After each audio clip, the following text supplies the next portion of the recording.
وَإِذْ جَعَلْنَا الْبَيْتَ مَثَابَةً لِلنَّاسِ وَأَمْنًا وَاتَّخِذُوا مِن مَّقَامِ إِبْرَاهِيمَ مُصَلًّى وَعَهِدْنَا إِلَىٰ إِبْرَاهِيمَ وَإِسْمَاعِيلَ أَن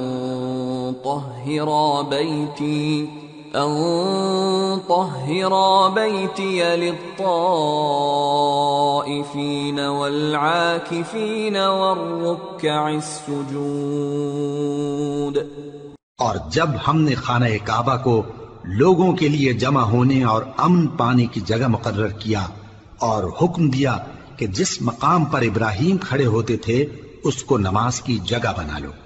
اور ابراہیم اور اسماعیل کو حکم بھیجا کہ طواف کرنے والوں اور اعتکاف کرنے والوں اور رکوع کرنے والوں اور سجدہ کرنے والوں کے لیے میرے گھر کو پاک صاف رکھا کرو۔ وَإِذْ قَالَ إِبْرَاهِيمُ رَبِّ اجْعَلْ هَٰذَا بَلَدًا آمِنًا وَارْزُقْ أَهْلَهُ مِنَ الثَّمَرَاتِ مَنْ آمَنَ مِنْهُم بِاللَّهِ وَالْيَوْمِ الْآخِرِ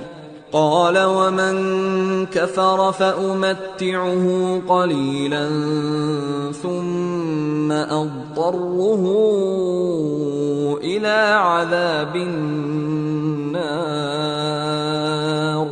وَبِئْسَ الْمَصِيرُ۔ اور جب ابراہیم نے دعا کی کہ اے پروردگار اس جگہ کو امن کا شہر بنا اور اس کے رہنے والوں میں سے جو اللہ پر اور روز آخر پر ایمان لائیں ان کے کھانے کو میوے عطا فرما، تو اللہ نے فرمایا کہ جو کافر ہوگا میں اس کو بھی کچھ مدت تک سامان زندگی دوں گا، مگر پھر اس کو عذاب دوزخ کے بھگتنے کے لیے مجبور کر دوں گا، اور وہ بری جگہ ہے۔ وَإِذْ يَرْفَعُ إِبْرَاهِيمُ الْقَوَاعِدَ مِنَ الْبَيْتِ وَإِسْمَاعِيلُ رَبَّنَا تَقَبَّلْ مِنَّا إِنَّكَ أَنتَ السَّمِيعُ الْعَلِيمُ رَبَّنَا وَاجْعَلْنَا مُسْلِمَيْنِ لَكَ وَمِن ذُرِّيَّتِنَا أُمَّةً مُّسْلِمَةً لَكَ وَأَرِنَا مَنَاسِكَنَا وَتُبْ عَلَيْنَا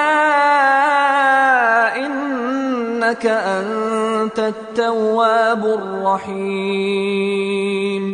رَبَّنَا وَابْعَثْ فِيهِمْ رَسُولًا مِّنْهُمْ يَتْلُو عَلَيْهِمْ آيَاتِكَ وَيُعَلِّمُهُمُ الْكِتَابَ وَالْحِكْمَةَ وَيُزَكِّيهِمْ إِنَّكَ أَنتَ الْعَزِيزُ الْحَكِيمُ۔ اور جب ابراہیم اور اسماعیل بیت اللہ کی بنیادیں اونچی کر رہے تھے تو دعا کیے جاتے تھے کہ اے ہمارے پروردگار ہم سے یہ خدمت قبول فرما، بے شک تو سننے والا ہے، جاننے والا ہے۔ اے پروردگار ہم کو اپنا فرما بردار بنائے رکھیو، اور ہماری اولاد میں سے بھی ایک گروہ کو اپنا حکم بردار بنائیو، اور پروردگار ہمیں ہمارے طریق عبادت بتا اور ہمارے حال پر رحم کے ساتھ توجہ فرما، بے شک تو ہی توجہ فرمانے والا ہے، مہربان ہے۔ اے پروردگار ان لوگوں میں انہی میں سے ایک پیغمبر مبعوث کیجو جو ان کو تیری آیتیں پڑھ پڑھ کر سنایا کرے اور کتاب اور دانائی سکھایا کرے اور ان کے دلوں کو پاک صاف کیا کرے، بے شک تو غالب ہے، صاحب حکمت ہے۔ وَمَن يَرْغَبُ عَن مِّلَّةِ إِبْرَاهِيمَ إِلَّا مَن سَفِهَ نَفْسَهُ وَلَقَدِ اصْطَفَيْنَاهُ فِي الدُّنْيَا وَإِنَّهُ فِي الْآخِرَةِ لَمِنَ الصَّالِحِينَ۔ اور ابراہیم کے دین سے کون روگردانی کر سکتا ہے بجز اس کے جو نہایت نادان ہو، اور ہم نے ان کو دنیا میں بھی منتخب کیا تھا اور آخرت میں بھی وہ نیک لوگوں میں ہوں گے۔